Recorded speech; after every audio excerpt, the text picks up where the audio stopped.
Well, welcome everybody to Tuesday at 7. It is July 1st, 2025. And here, even in Cleveland, it's the dog day. Oh, it feels kind of like the dog days of summer. It's been 80s and 90s here over the last week. And we welcome you here today. We're going to give people a couple minutes to sign on. And a number of folks in the Tuesday at 7 community, our creative community, recognize Jess Adanich. They've heard Fuzzy Shark over, but we are. Sorry. Go ahead. No, I had a video pop up. I was trying to reshare this, and I'm already messing up. No, but what we want to do is especially draw the attention to Juan Chiarte, because a week or so ago he's like, "What's going on with it?" And he said, "The Shark Lady," like Jess, and I was like, "Well, that's great," because we had this week still kind of floating, and you jumped in, and so thank you for joining us today, Jess. I'm gonna give you the floor here in just a bit, but we're gonna be talking about a few things today. We're gonna start off with a giveaway from a couple weeks ago. We were out at Creative Space Avon. We have a piece of fused glass to give away. We're gonna be encouraging folks to share this interview, so that you have an opportunity to win a Fuzzy Shark. We're talking about Fuzzy Shark's 50th anniversary of Jaws. We're talking about biophilia. We're going to be talking about apex predators and conservation, saltwater. And we are so glad you guys joined us and hang with us. We're not going to go as far back, but we're going to into the beginning of Jess's creativity, but we are going to we're going to link our first interview that we go all the way back to the Cleveland Institute of Art and your beginnings, but we want to really kind of focus on what you're doing now. But welcome, Jess. Thank you so much. I'm just so excited to be here, and I love that I'm called like the Shark Girl or the Shark Woman, because I'm not a marine biologist, so I almost feel like it's a sin to call me that, but the amount of people that have me in their phone as Fuzzy Sharks or Fuzzy Shark Jess it's heartwarming. It's fuzzy. Yeah. People who have seen your background, right? And people who saw kind of the promo, both in the Tuesday at 7 Facebook group and on your content, it says Fuzzy Sharks, rethinking and saving sharks through art. And so that's your tagline. Give us a 10,000 foot view on that purpose. Yeah. So basically, Fuzzy Sharks is all about the idea where art can help catalyze and inspire people to see differently. So as somebody who was blessed with creativity and the ability to design well, I felt I could use my creative goods for helping the shark species and ocean conservation. Everybody learns in different ways, and often art can help inspire and do that. If I can do that my way, then maybe it'll inspire someone who's a kid to grow up and be a marine biologist who can say those foreign marine biologist names for species, and I can't, or that just is gifted in science. Yeah, thanks for that. Okay, we're going to jump in to the deep end of the ocean here in just a moment. But if you were with us 2 weeks ago, we were out at Creative Space Avon. They are, from my perspective, maybe a little sadly, in their last show, the artists there and Judy will continue to curate and do shows, but that's the last art show, their Creative Space Avon. But if you shared that video, your name is in this hat. We're going to give up a piece of Judy's fused glass, perfect for summer. Beth, you want to go ahead and grab that winner? See that Beth's hand from behind the camera reaching in? Oh, wait, I got two of them together. All right. Which one? All right. All right. Grace Art Studio. Grace Art Studio. We will reach out to you and get this over to you. Thank you for sharing the video. And let's give just a quick heads up. The Facebook group, Tuesday at 7.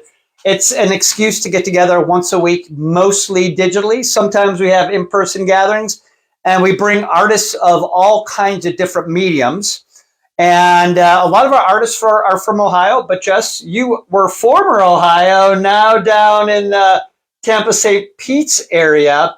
But people from all over the country, often we'll have folks join from other countries as well. And we're here to shine some light on some great artists and some great causes. And Jess, you do both well. You started off the Cleveland Institute of Art, right? So you're formally trained. Yes. Yeah. I actually originally went to school at CIA for automotive design. So my background is in industrial design for a little bit of cars, but mostly product. And then I ended up switching to sculpture, and I made a lot of really, really bad art, like horrible stuff, a lot of stuff that ended up in the dumpster.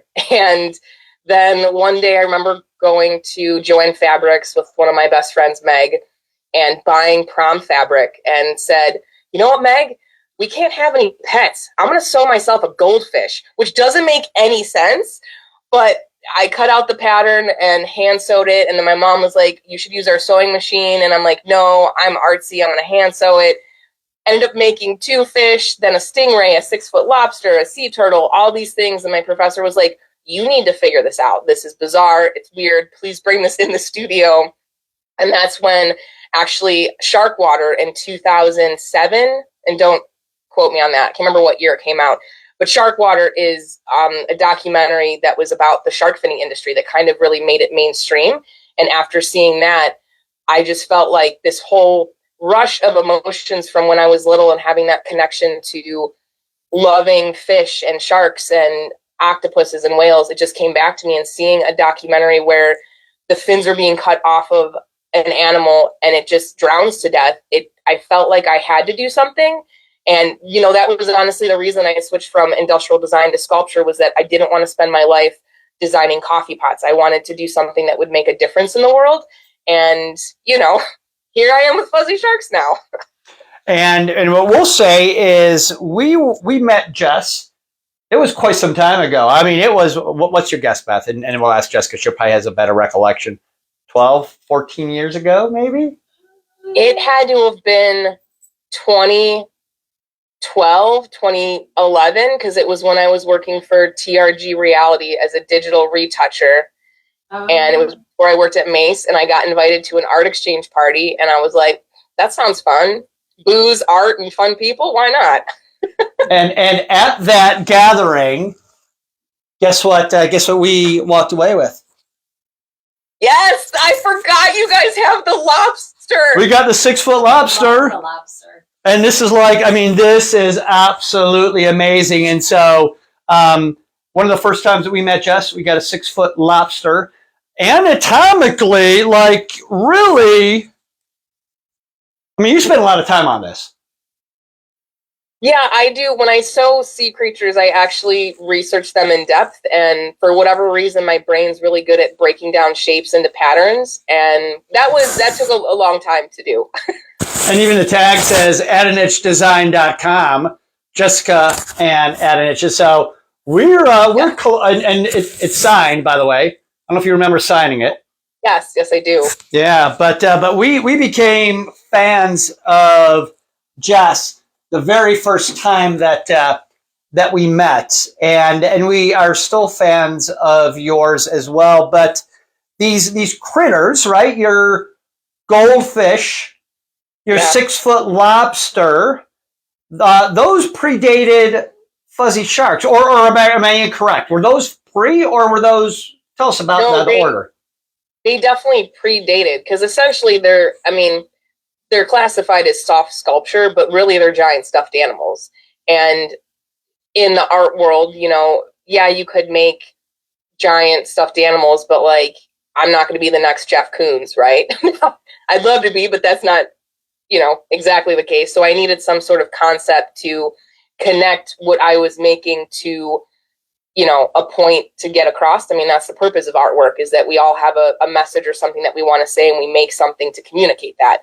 I had tried a lot of actually hard physical sculptures, other different things. But the first piece that also you guys have, which I don't know if anyone else would have it besides my parents that I trust it with, because it means so much to me, because it really is the origin of Fuzzy Sharks, was making a soft fuzzy shark, but actually creating a vinyl case around it. And the idea was that when you unzip this case, on the exterior, it's, might be slimy or not a great feel, but inside you're soft and cuddly. And it really was speaking to the fact of how sharks are so misunderstood.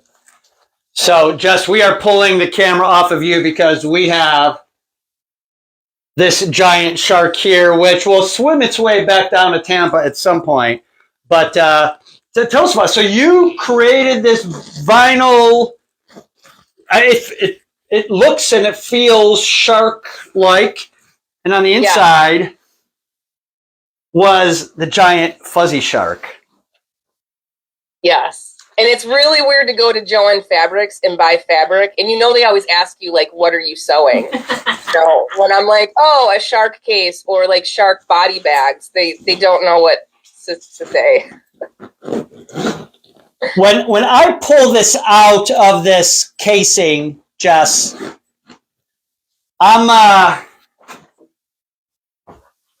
there's a tactile shift. Tell us about that, because I think in the very origin, what sticks out with me is, am I correct that it's called biophilia?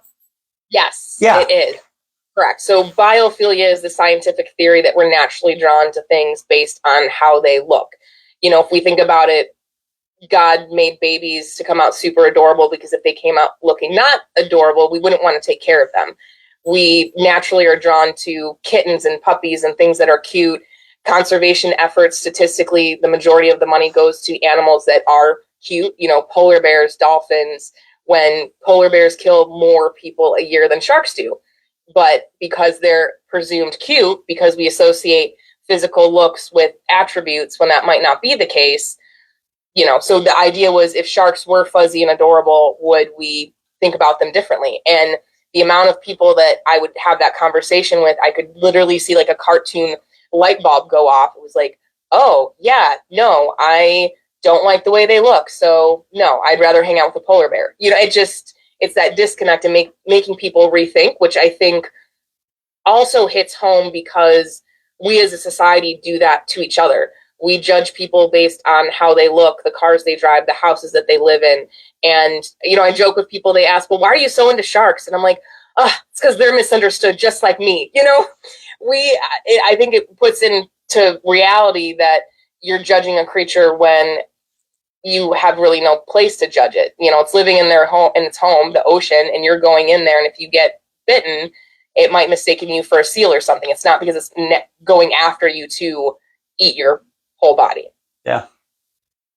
So what we want to do is take a quick break here, because if you have ever joined Tuesday at 7, we know that we want to incent people to share. Right at the very bottom left-hand side of your screen, there's an arrow. That's a share button. When you press it, we know it. And next week, when we gather again, we're going to be just like we did this week. We're going to draw a winner, and the winner will get a fuzzy shark. A fuzzy shark. Yay! Yay! And so we encourage you guys to share. We're going to mention that a couple times here, just to remind folks if they've joined or they bounced out, or maybe the sound is a little bit choppy. But we encourage you to share, not only because fuzzy sharks are cool, but because, it's the topic, the conversation allows us, to rethink a conversation about saving sharks through art. But I remember, and this is just, I'm not speaking as an expert. I'm speaking as a friend of an expert, and that is when we think of saltwater ocean conservation, right? If we mess with anything in that food chain, things get thrown off, including the top. When the Apex predator. The apex predator, right, in the food chain is knocked off, it can disrupt everything. Yes, correct. And I explain it to people with the analogy that sharks are like the bees of the ocean.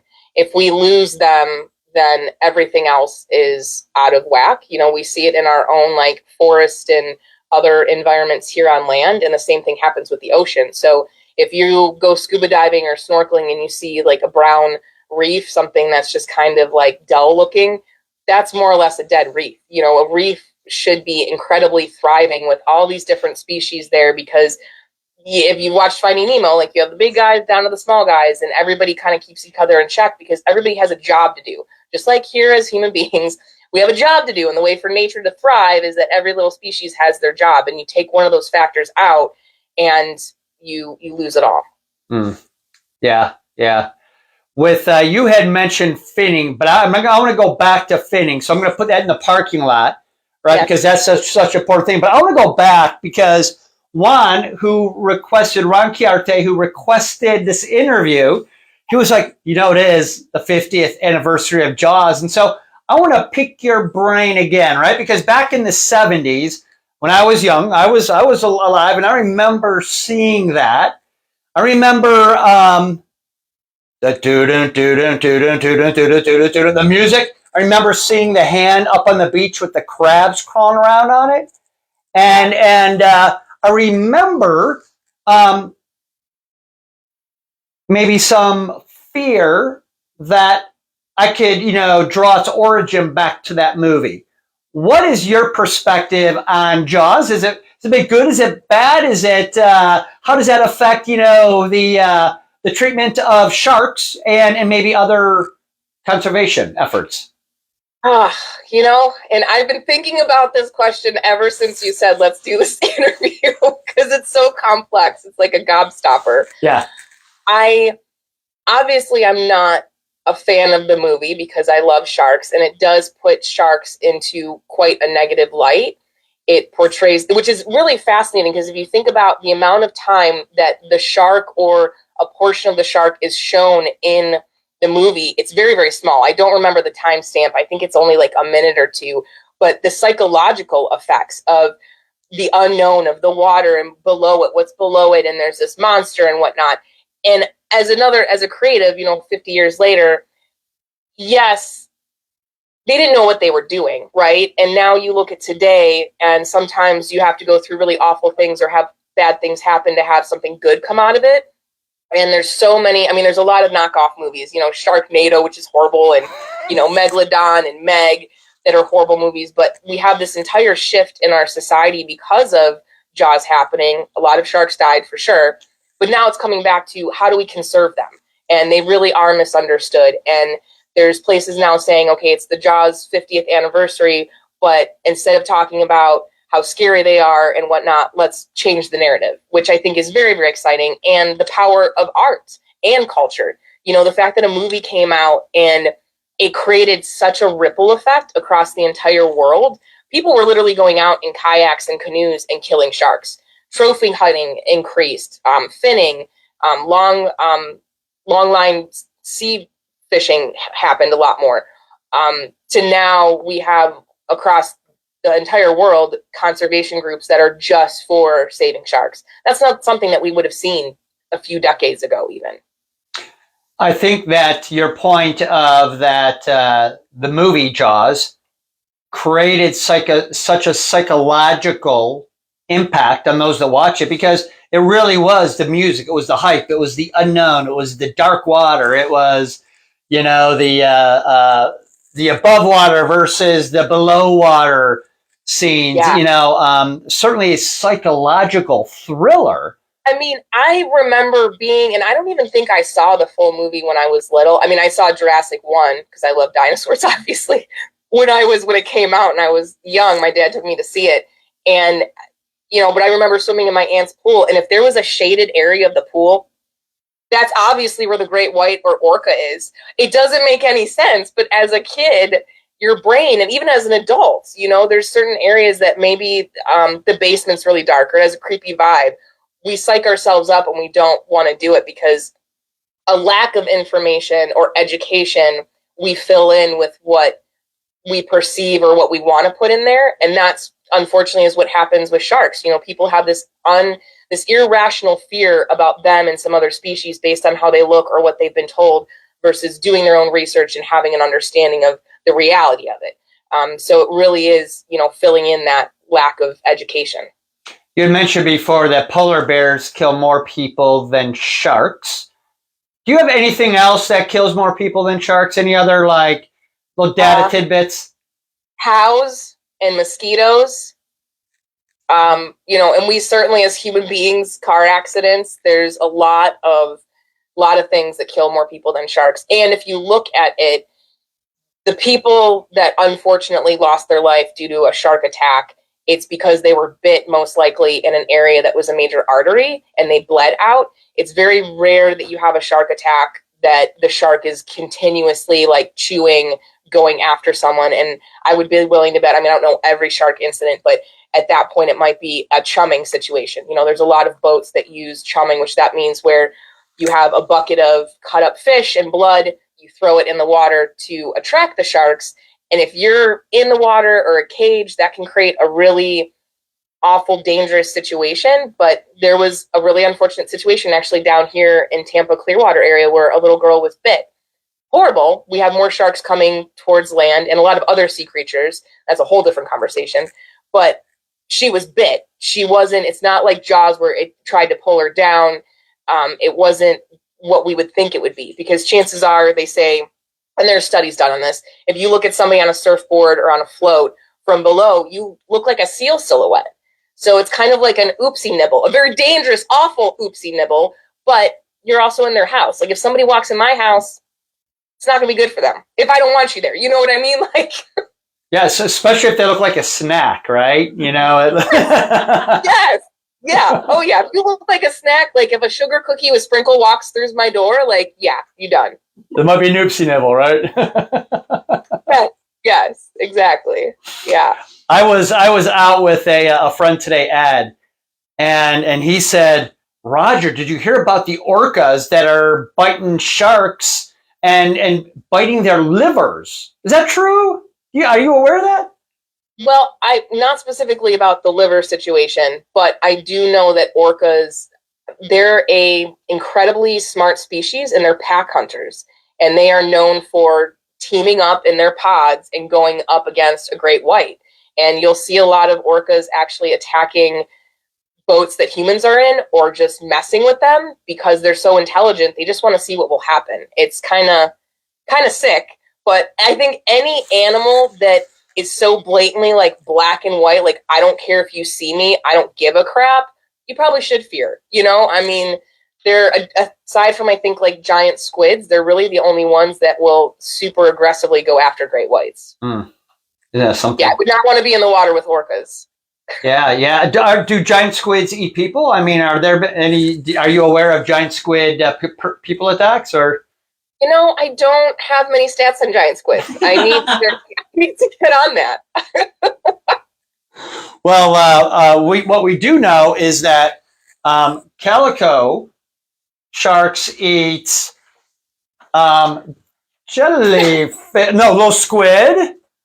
Am I right? And so what's happening here is we're bringing the Miller Jess art collection to the forefront here because it deserves. But I forgot about that one. Yeah, so we also have a calico shark, and inside the calico mouth is a zipper and a kind of not a giant killer squid, but a nice. Just bring this up here. Little baby squid. Yeah, a little cute squid as well. So, Jess, you've been creating artwork, soft sculpture artwork for quite some time.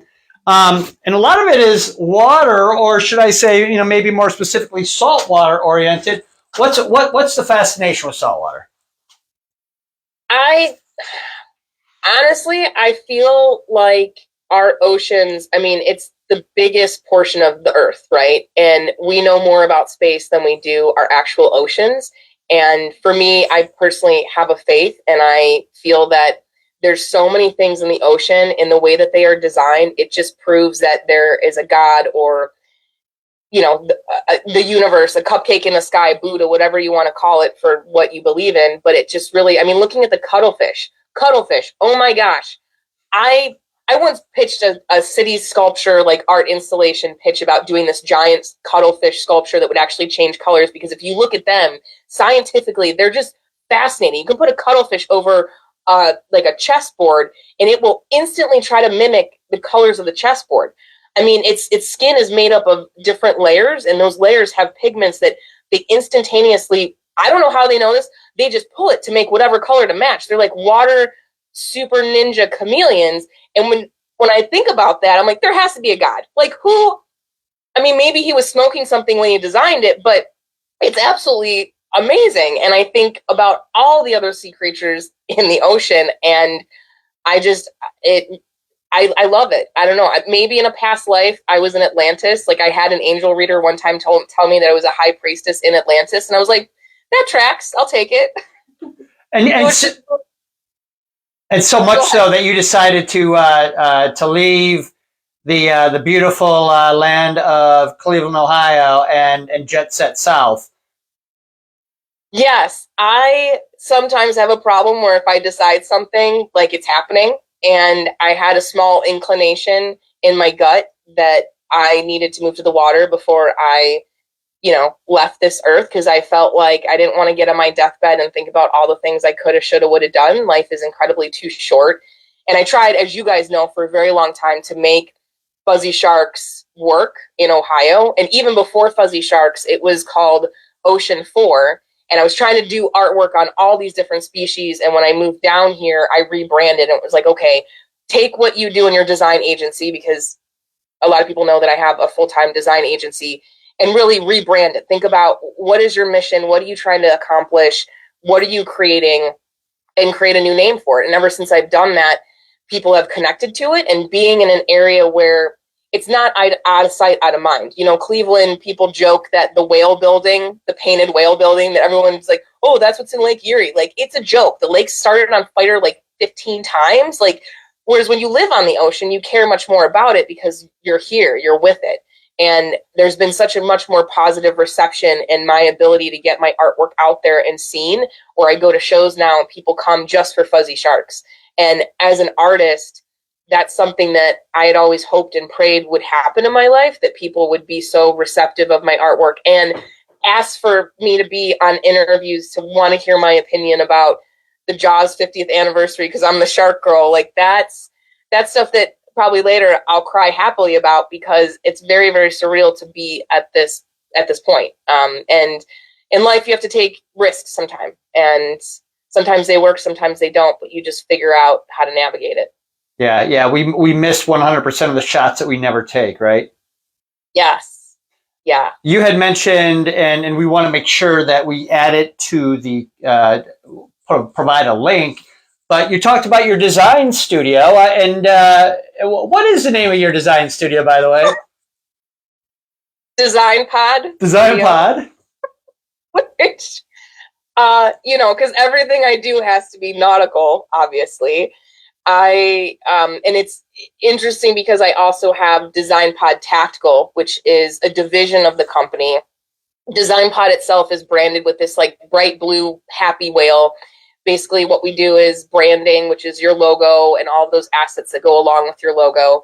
And then graphic design for pretty much anything and everything, and marketing strategies, which is really just a fancy term for helping people come up with a plan.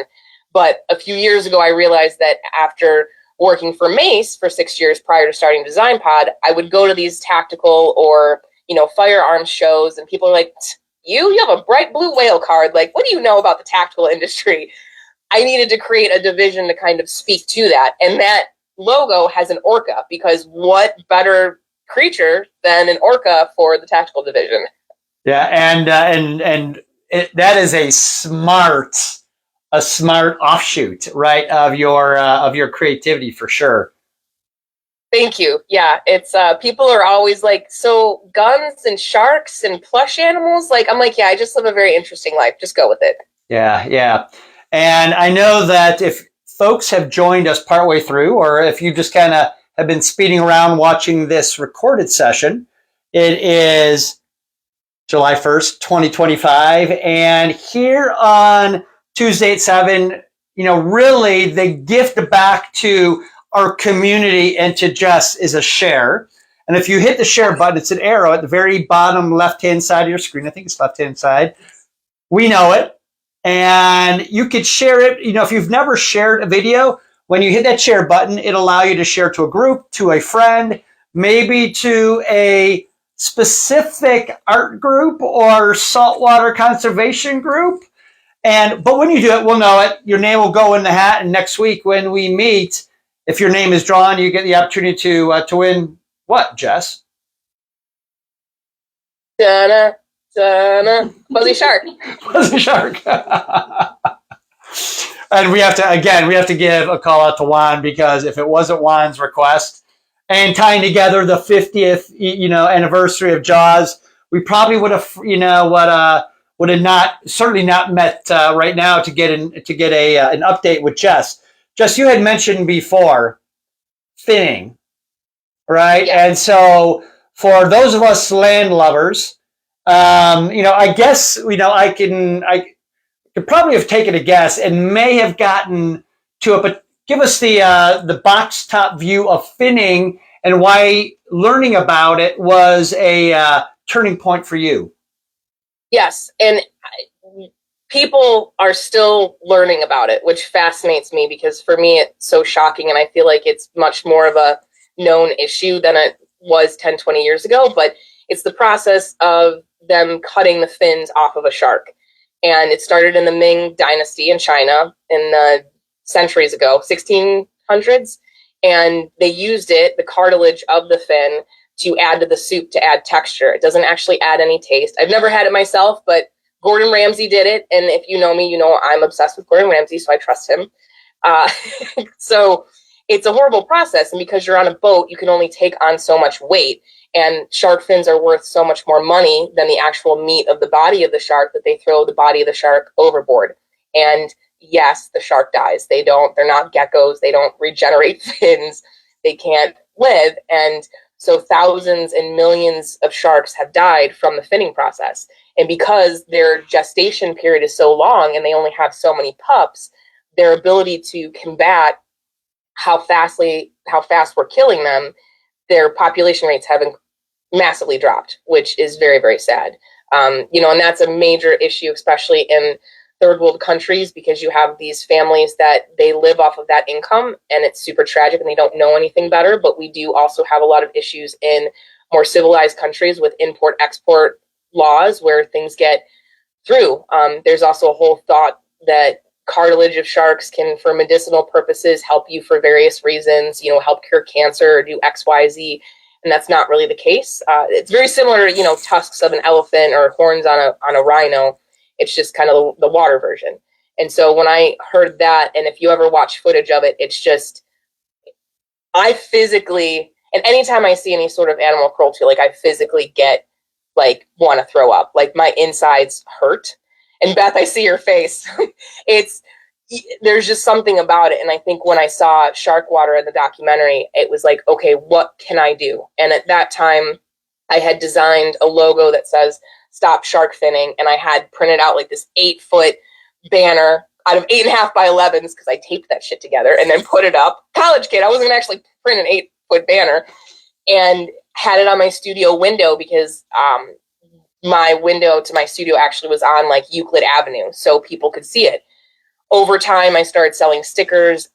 It's been used all over the world. They actually have used it in DC for legislation to help get laws for anti-shark fins in the States pushed through, which is really phenomenal. And again, that's something as an artist if you type in "stop shark finning" and hit the images, that image is like one of the first to show up. And that's something I did. I mean, that's very humbling and amazing to think that I've used God's creative talents that he's given me to do something to make an impact. I'm not on a boat and actually physically tagging sharks, but I'm doing what I can to maybe help those people on boats do their job better or get more funding. And that, to me, means a lot. So we're going to look for a link to that. That's a documentary that you had mentioned, right? yes, shark water. Shark water. We'll look for a link to add here, so people can certainly see that just by kind of scrolling through our interview. And we encourage people to go ahead and ask questions. We know that a lot of people here in the summertime, right? They're not sitting behind their computers or the screens yet. But as soon as the sun goes down, the next few days, and maybe you're gonna get bored over the 4th of July, start scrolling and check these things out. But you're just not sitting in your space down in Tampa, you're taking this message out. Are you talking about Sharkapalooza? Yeah, Sharkapalooza. So tell us, how you're making an impact not only via art but in person. Yes. Well, thank you so much for bringing that up, because I actually have some really exciting news. The backstory: Sharkapalooza started 4 years ago, and I had moved to Tampa, didn't know anyone. There was this really cool brewery 2 minutes from my house that allowed dogs, and the internal major wall of the brewery had this big sea creature mouth, and it looked like you were in the sea creature looking out, and it just had this ocean vibe. And me being me, I emailed them saying, hey, I have this really great idea. I want to do this kind of art show, thinking of you and everything that you guys do. I want to do an art show, but it's just, artists that specifically do work that are ocean or shark related. It's at a brewery. We could have food. And it was just 2 sentences. The guy writes me back. He's like, can you tell me some more ideas? I wrote back 7 paragraphs, and he said, okay, most people don't really have this thought out. Clearly you do. Come in and meet with me. And so we had the first 3 were at breweries or wineries. Last time that we had it this past year, it was at a local nonprofit.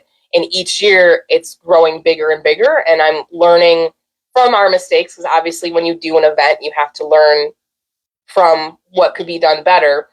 But next year we're working, because it's not solidified yet. So this is insider news.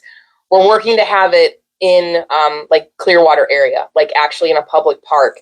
And the whole idea is to bring together artists, like I said, that their artwork is purely just subject matter based on oceans or sharks. It doesn't have to be just sharks. It's called Sharkapalooza. It could be anything ocean, sea related, any type of medium, but obviously well-made art, not coloring pages, things like that. So it is a juried show. We now have an actual committee. So I have a committee of people that are volunteering their time, and we meet monthly to figure out the logistics of how do we work with the city and the police department and fire for safety, and do we have to block off roads? How do we get the food trucks in? What's the permitting for the beer, truck? And how do we get vendors in the application? But it's really amazing because people love sharks, and they come to the event, and they're just and their kids are excited because they love, I'm really jazzed about it, because I think this next coming year, we're going to have even more of a heavier conservation component, because I would love to have something that's oh my God, I'm blanking on big festivals. The first one I can think of is a strawberry festival, and I don't even really like strawberries, but something big. See you laughing, Beth. Something big that's art, conservation, food, beer, because I love food and beer, all the best things in life, and good people, and bring those things together, where we also have a sense of community, where we're lifting up our artists in the community. And then maybe, we're talking that prior to Sharkapalooza that we're going to do a beach cleanup. So it really is tying together what Fuzzy Sharks is all about, that conservation and the art, and bringing community in. Yeah. Well, I know that people on this side now and in years to come, they're going to watch this, and your passion and your energy is infectious. We see why Sharkapalooza. Is it Sharkapalooza? Sharkpalooza? Sharkapalooza. Sharkapalooza. We see why Sharkapalooza is going to blow up in the coming years. Where do we find you? What platforms? What websites? Where would you direct us to find your content? Oh, okay. Well, Fuzzy Sharks does have a Facebook, Instagram, and LinkedIn, and then of course fuzzysharks.com. And then I have my own, personal Instagram, Jessica Adanich, that you can follow at. And then for Design Pod, it's Design Pod Studio. And then Sharkapalooza, I'm in the process of actually building out a Sharkapalooza website just for the event. So vendors can apply, volunteers can apply, all the good things, where we actually have a professional website, and that will be sharkapaloozafl.com. So yeah, and even my dog has an Instagram. So just Google me, you'll find something. And we'll attach some of those links here as well. Just if everything goes falls into place, and this is just if everything falls into place and no other hurricanes come in and send you to higher ground and things fall in place, like what do you see the future of maybe Fuzzy Sharks, your saltwater conservation efforts going in the future? What's your dream, your vision? Yeah, I got a vision. I got like a 3, 5, 10, 20 vision.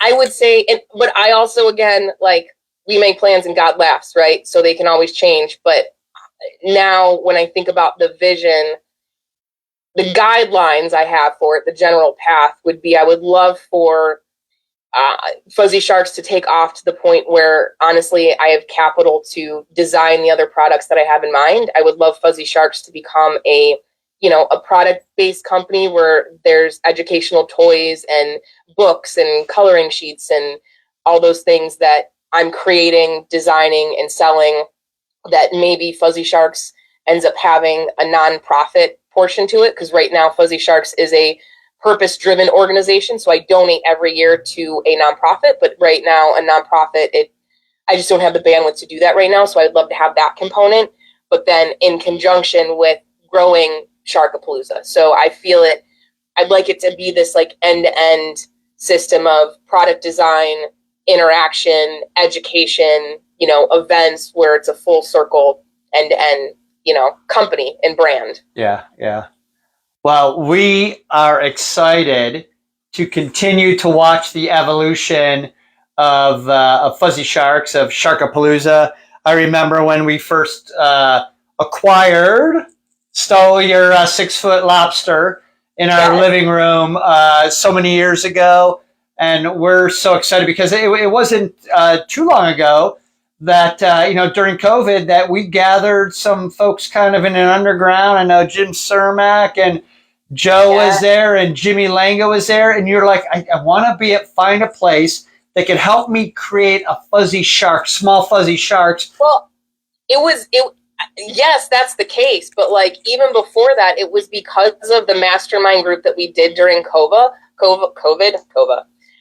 that I even had the idea to make minis. And I think it was Jimmy that was like, Jess, why don't you just make small versions? And I was like, I've been doing this company since 2008 and I haven't thought to make my own plush animals. Like, it was just, because you're so close to things. When you're so close to it, you can't see sometimes really brilliant ideas, and to have all those different perspectives come together. So it was that, and then it was the rest of the mastermind. Okay, how do we get this done? Yep. And yeah, that was a very interesting process. And I went to actually hand making them myself, where I was cutting out all the patterns and hand sewing them. So it's been a journey, but anything great is worth working towards, and I'm very pleased with how they've come out, and yeah, it's wild. So thank you for inviting me to that mastermind so many years ago.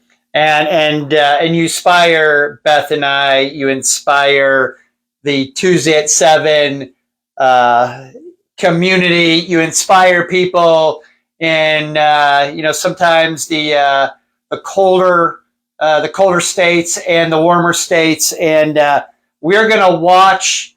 We're gonna watch you continue to blow up over the years. And again, what we want to do is kind of end with one last reminder.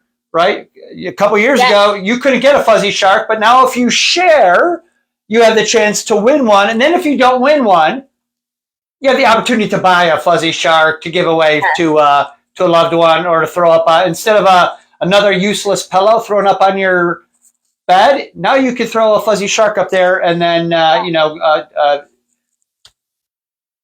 contribute to a good cause in so many different ways. Correct. Yeah. Yes. I know many people that have bought them for someone, and then they end up commandeering them. Like, they fit really nice in like the neck.